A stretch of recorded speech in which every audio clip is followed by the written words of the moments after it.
This is a very challenging time, certainly for retail, for bricks and mortar, even for consumer packaged goods. It is incredibly difficult to compete with the pure plays.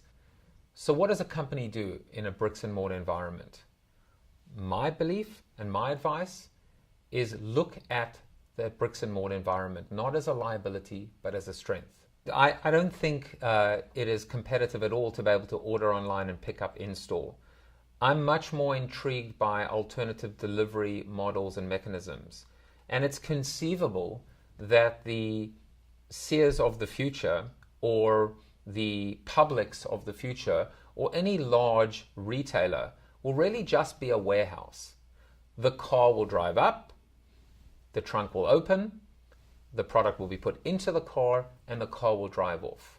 And in fact, that car will probably be a self-driving car as well. So the idea of actually parking, going into a store, walking up and down the aisles, the whole thing is completely inefficient. Then checking out or being checked out or checking yourself out and going and packing in the car, that is a model that just doesn't make sense anymore.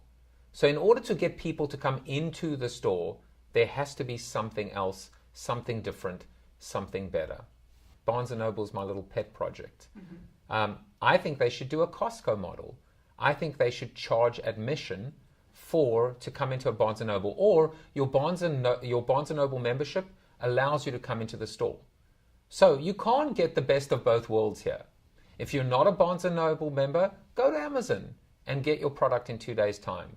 But otherwise, come into the store, have a cup of coffee, read to your child, and be able to hopefully enjoy the Barnes & Noble experience. The problem, of course, is there really isn't a Barnes & Noble experience. But they could change that.